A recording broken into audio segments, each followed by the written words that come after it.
নমস্কাৰ পুনৰবাৰ আপোনালোক সকলোকে মোৰ ক্লাছলৈ বুলি স্বাগতম জনাইছো। আজি মই পুনৰ আপোনালোকৰ মাজত উপস্থিত হৈছো অন্য এটা ভিডিঅ' লৈ।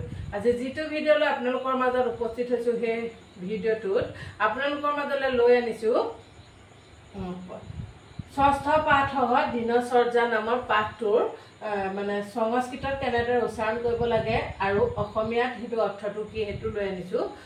যোৱাকালি যিটো ভিডিঅ' আপোনালোকৰ মাজলৈ আগবঢ়াই দিছিলো সেই ভিডিঅ'টোত মই কেনেদৰে ৰিডিং কৰিব লাগে সেই বিষয়ে আপোনালোকক দিছিলো। ঠিক আছে, বেছি সময় কথা নাপাতো, আহক তেন্তে আজি আমিনো কি লৈ আহিছো সেই বিষয়ে আলোচনা কৰো।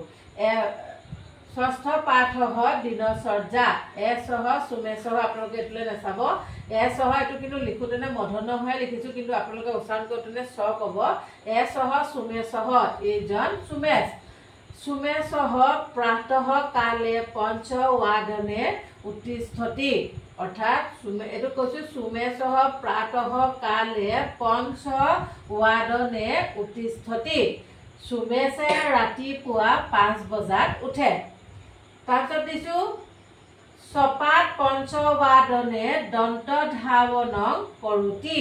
অৰ্থাৎ কি বুলি দিছো চপাত পঞ্চৱাদনে দন্ত ধাৱনং কৰোতি।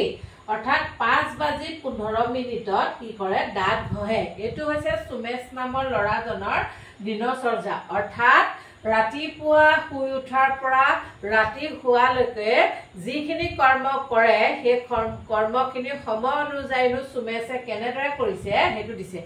একচুৱেলি ইয়াত স্কুল ৰাতিপুৱা সময়খিনিহে দিছে, কিন্তু এনে দিনচৰ্যা ৰাতি শুৱালৈকে হয়। ইয়াত চুমেশৰ অকল কি দিছে ৰাতিপুৱা কেইটা বজাত উঠে আৰু কেই বজাত তেওঁ স্কুললৈ যায় আৰু সেই মাজৰ সময়খিনিত তেওঁ কি কৰে সেইখিনিহে ইয়াত দিছে। ঠিক আছে, আজি ইমানতে মই ভিডিঅ'টো সামৰণি মাৰিলো। অহাকালি পুনৰ আপোনালোকক মোৰ অন্য এটা ভিডিঅ'ত লগ পোৱাৰ আশাৰে আজিলৈ মোৰ ফালৰ পৰা আপোনালোক সকলোলৈকে good bye, bye bye, good night, take care and thank U.